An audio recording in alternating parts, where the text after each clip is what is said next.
പ്രിയ സുഹൃത്തുക്കളെ, നമസ്തേ. ഏപ്രിൽ 9 കേരളത്തിലെ നിയമസഭാ ഇലക്ഷൻ കഴിഞ്ഞു. മെയ് 4 റിസൾട്ട് വരികയും ചെയ്യും. സോഷ്യൽ മീഡിയ നിറയെ പലതരത്തിലുള്ള ജൽപ്പനങ്ങൾ കൊണ്ട് നിറഞ്ഞിരിക്കുകയാണ്. പക്ഷേ മൊത്തത്തിലുള്ളൊരു വിശ്വാസം കോൺഗ്രസ് നേതൃത്വത്തിന് കൊടുക്കുന്ന UDF അധികാരത്തിൽ വരും എന്നുള്ളതാണ്. ഭൂരിപക്ഷം വലുതായി കാണില്ല, അതിൻ്റെ ആവശ്യവുമില്ല. തലനാരിഴ വ്യത്യാസമുണ്ടെങ്കിൽ സമാധാനത്തോടെ ഭരിക്കാം എന്ന് ശ്രീ കെ കരുണാകരനും ഉമ്മൻചാണ്ടിയും നമുക്ക് കാണിച്ചു തന്നിട്ടുണ്ട്. കഴിഞ്ഞ 10 കൊല്ലം കൊണ്ട് എല്ലാം ശരിയാക്കിയിട്ട് ശ്രീ പിണറായി വിജയൻ ഇറങ്ങി പോകുമ്പോൾ ശബരിമലയുടെ കട്ടിളപ്പടി വരെ ഊരിക്കൊണ്ടാണ് പോകുന്നത്. ദോഷം പറയരുതല്ലോ. 10 വർഷം മുമ്പുണ്ടായിരുന്ന പൊതുകടം 1.5 ലക്ഷം കോടി ആയിരുന്നെങ്കിൽ അത് 6 ലക്ഷം കോടിയായി കൂട്ടിയിട്ടാണ് അദ്ദേഹം പോകുന്നത്. 100 രൂപയ്ക്ക് വാങ്ങുന്ന ചാരായം 1000 രൂപയ്ക്ക് വിൽക്കുന്ന ബിവറേജസ് വരെ കടത്തിലാണെന്നാണ് കേൾക്കാൻ കഴിഞ്ഞത്. അതുകൊണ്ട് ആരധികാരത്തിൽ വന്നാലും കൊള്ളാം, നീന്തൽ അറിഞ്ഞിരിക്കണം എന്ന് മാത്രം, അല്ലെങ്കിൽ വെള്ളം കുടിച്ച് ചത്തുപോകും. അപ്പോൾ നമ്മൾ പറഞ്ഞു വന്ന മറ്റൊരു കാര്യമാണല്ലോ, അതായത് UDF അധികാരത്തിൽ വരുന്ന കാര്യം. അങ്ങനെ വന്നാൽ മുഖ്യമന്ത്രി ആരായിരിക്കും എന്നതാണ് ഇവിടുത്തെ പ്രധാന കൺഫ്യൂഷൻ. ഏതോ സിനിമയിൽ എൻ്റെ കൺഫ്യൂഷൻ തീർക്കണമേ എന്ന് പാടിക്കൊണ്ട് ജയറാമിനെ പോലെ സെക്രട്ടേറിയറ്റിന് ചുറ്റും 3 വലം വെച്ചാൽ തീരുന്ന കൺഫ്യൂഷൻ അല്ല എന്ന് സാരം. വായിച്ച റിപ്പോർട്ടുകളുടെ അടിസ്ഥാനത്തിൽ 3 പേരുകളാണ് പറഞ്ഞു കേൾക്കുന്നത്. ആദ്യത്തേത് ശ്രീമാൻ VD സതീശൻ്റെ പേരാണ്. തൊട്ടുപിറകിലായി ശ്രീ KC വേണുഗോപാലും ശ്രീ രമേശ് ചെന്നിത്തലയും ഉണ്ട്. ഇതുകൂടാതെ KPCC പ്രസിഡന്റ് ശ്രീ സണ്ണി ജോസഫും മുൻ പ്രസിഡന്റ് ശ്രീ സുധാകരൻ്റെ പേരുകളും പറഞ്ഞു കേൾക്കുന്നുണ്ട്. സണ്ണി ജോസഫ് ക്രിസ്ത്യൻ പ്രതിനിധി, സുധാകരൻ ഈഴവ തീയ പ്രതിനിധി എന്നൊക്കെ ആണ് പല റിപ്പോർട്ടുകൾ സൂചിപ്പിക്കുന്നത്. VDയും KCയും ചെന്നിത്തലയും നായന്മാരും ആണ് എന്ന് നമുക്കറിയാമല്ലോ. ജാതി ചിന്തയിലേക്ക് ഞാൻ കടക്കുന്നില്ല. ചില തെരഞ്ഞെടുപ്പ് സർവേകൾ പറയുന്നതിലേക്കാണ് എൻ്റെ സൂചന ഞാൻ ഇവിടെ പറയാൻ ഉദ്ദേശിക്കുന്നത്.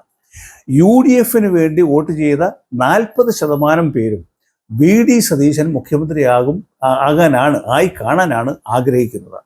35% പേര് ശ്രീ KC വേണുഗോപാലിനെ സപ്പോർട്ട് ചെയ്യുമ്പോൾ ബാക്കിയുള്ള 25% ആണ് രമേശ് ചെന്നിത്തല അടക്കമുള്ള മറ്റുള്ളവരെ സപ്പോർട്ട് ചെയ്യുന്നത്. സതീശനെ സപ്പോർട്ട് ചെയ്യാൻ ചില കാരണങ്ങളുണ്ട്. കഴിഞ്ഞ 5 വർഷം നിയമസഭയിൽ പ്രതിപക്ഷത്തെ നയിച്ചത് സതീശൻ ആയിരുന്നു.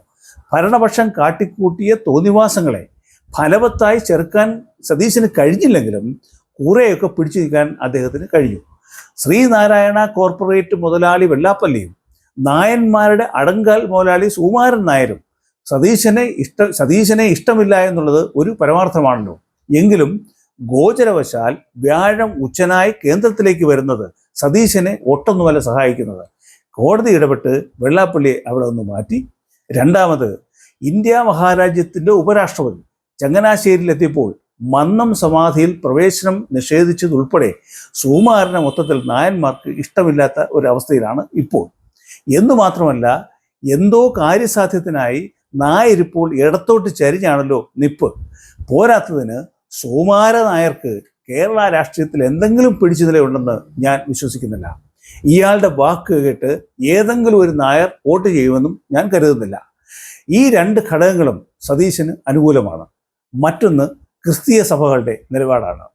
ഇക്കഴിഞ്ഞ ജനുവരി മാസത്തിൽ കൊച്ചിയിൽ നടന്ന സീറോ മലബാർ സഭാ നേതൃത്വത്തിൻ്റെ സിനഡ് യോഗത്തിൽ സതീശൻ പങ്കെടുത്തിരുന്നു. 50-ൽ പരം ബിഷപ്പുമാരാണ് ആ യോഗത്തിൽ ഉണ്ടായിരുന്നത് എന്നാണ് അറിയാൻ കഴിഞ്ഞത്. അതുകൂടാതെ മുസ്ലിം ലീഗിൻ്റെയും ജമാഅത്തെ ഇസ്ലാമിയുടെയും നേതാക്കളുമായി സതീശന് നല്ല അടുപ്പം എന്നാണ് നാട്ടുകാർ പറയുന്നത്. ഈയിടെയായി സതീശൻ്റെ ഒരു പ്രസ്താവനയും കണ്ടിരുന്നു. അത് ഇതിനെ സപ്പോർട്ട് ചെയ്യുന്നതാണ്. അതായത് UDF അധികാരത്തിൽ വന്നാൽ കേരളത്തിലെ മൊത്തം ഹിന്ദുക്കളെ അദ്ദേഹം മൂക്കിൽ പിടിച്ച് കയറ്റും എന്നാണ് പറയുന്നത്. അത് ജമാഅത്തെ ഇസ്ലാമിയെ സൂചിപ്പിക്കാൻ വേണ്ടി ആയിരുന്നു എന്ന് ചില റിപ്പോർട്ടുകളും കണ്ടു. അതിനൊരു കാരണവുമുണ്ട്. സതീശൻ പറയുന്നത് ജമാഅത്തെ ഇസ്ലാമി അവരുടെ മത തീവ്രവാദം ഒക്കെ ഉപേക്ഷിച്ച് ഇപ്പോൾ കുഞ്ഞരിപ്രാവുകളായി മാനസാന്തരപ്പെട്ടിരിക്കുന്നു എന്നാണ്. അതെന്തെങ്കിലും ആകട്ടെ, നമുക്ക് നമ്മുടെ കാര്യത്തിലേക്ക് വരാം. ഇനി നമുക്ക് KC വേണുഗോപാലിൻ്റെ കാര്യത്തിലേക്ക് വരാം. ഇന്നത്തെ കോൺഗ്രസ് പാർട്ടിയുടെ അവസ്ഥ വെച്ച് നോക്കിയാൽ ഒരു കാര്യം നമുക്ക് മറക്കാൻ പറ്റില്ല. ഡൽഹിയിലിരുന്ന് ഇന്ത്യയിലെ മൊത്തം കോൺഗ്രസിനെ നിയന്ത്രിക്കുന്നത് ശ്രീ KC വേണുഗോപാലാണ്. അതായത് ആ ചെക്കൻ മിക്കവാറും ഇവിടെയും കാണാറില്ല, പട്ടായയിലോ മറ്റോ കറങ്ങി നടക്കുകയായിരിക്കും. ഉണ്ടെങ്കിൽ തന്നെ പട്ടിക്ക് ബിസ്ക്കറ്റ് കൊടുക്കുന്ന തിരക്കിലുമായിരിക്കും. ഇക്കാര്യം നമ്മുടെ ആസാം മുഖ്യമന്ത്രിയായ ഹിമന്ത വിശ്വ ശർമ്മയും നമ്മുടെ പ്രൊഫസർ KV തോമസ് മാഷും സാക്ഷ്യപ്പെടുത്തിയിട്ടുള്ളതാണ്. അല്ലാതെ ഞാൻ കൈനിട്ടതല്ല. സംസ്ഥാനങ്ങളിൽ നിന്നും വരുന്ന നേതാക്കളെ കാണുന്നതും പ്രശ്നങ്ങൾ ചർച്ച ചെയ്യുന്നതും KC ആണ്. അതുപോലെ ഇക്കാര്യങ്ങളെല്ലാം ഹൈക്കമാൻഡായ മദാമയെ ധരിപ്പിക്കുന്നതും KC തന്നെ. അഹമ്മദ് പട്ടേലിൻ്റെ ദേഹവിയോഗത്തിന് ശേഷം ആ പദവിയിലേക്ക് വന്ന ആളാണ് KC. അതുകൊണ്ട് അദ്ദേഹത്തെ വില കുറച്ച് കാണാൻ പാടില്ല. പക്ഷേ ഇവിടെ ഒരു പ്രശ്നമുണ്ടല്ലോ. അത് എന്താണെന്നല്ലേ, കേരളത്തിലെ ക്രിസ്ത്യൻ സഭാ നേതൃത്വത്തിന് KC നാട്ടിലേക്ക് വരുന്നത് അത്ര ഇഷ്ടമില്ല എന്നാണ് അറിയാൻ കഴിഞ്ഞത്. സഭയുടെ ഇംഗീതമനുസരിച്ച് ചില സഹായങ്ങളൊക്കെ ചെയ്തു കൊടുക്കാൻ ഇപ്പോൾ ഡൽഹിയിൽ മറ്റാരുമില്ല. മാത്രവുമല്ല, മദാമയ്ക്കും KC ഡൽഹിയിലുള്ളതാണ് താല്പര്യം.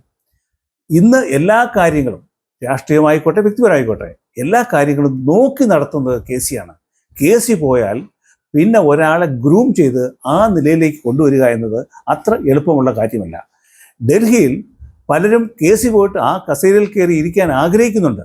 പക്ഷേ അത് നടക്കുമെന്ന് തോന്നുന്നില്ല, അതത്ര ഈസിയാണെന്ന് തോന്നുന്നില്ല, മദാമയ്ക്ക് ഇഷ്ടമില്ലാത്തടത്തോളം കാലം. അതുകൊണ്ട് KC കേരളത്തിലേക്ക് വരും എന്ന് ഞാൻ പ്രതീക്ഷിക്കുന്നില്ല. അടുത്തത് നമ്മുടെ ശ്രീ രമേശ് ചെന്നിത്തല. അദ്ദേഹത്തിൻ്റെ കാര്യം വളരെ കഷ്ടമാണ് എന്നാണ് കേട്ടത്. വെള്ളാപ്പള്ളിയും സുകുമാരൻ നായരും അടുത്ത സുഹൃത്തുക്കളാണെങ്കിലും ഇവർക്ക് രണ്ടും ഒന്നും ചെയ്യാൻ പറ്റാത്ത അവസ്ഥയിലാണ് ഇന്നത്തെ അവസ്ഥ. മുസ്ലിം ലീഗുകാർക്ക് അത്ര പിടുത്തം ഇല്ല എന്നാണ് കേട്ടത്. ജമാഅത്തെ ഇസ്ലാമിക്ക് ഇഷ്ടമില്ല, അതുകൊണ്ട് ലീഗിനും ഇഷ്ടമല്ല. അല്ലാതെ മറ്റു കാരണം ഒന്നുകൊണ്ടതായിട്ട് എനിക്കറിയില്ല.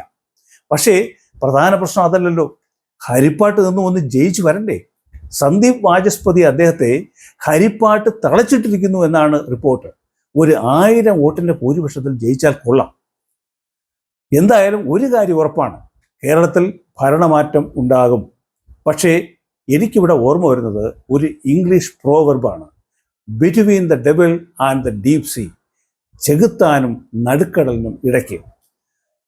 അതായത് LDFO UDFO ആരധികാരത്തിൽ വന്നാലും കേരളത്തിലെ മതേതര ഹിന്ദുവിൻ്റെ അവസ്ഥ ഇതുതന്നെയായിരിക്കും. നന്ദി, നമസ്കാരം.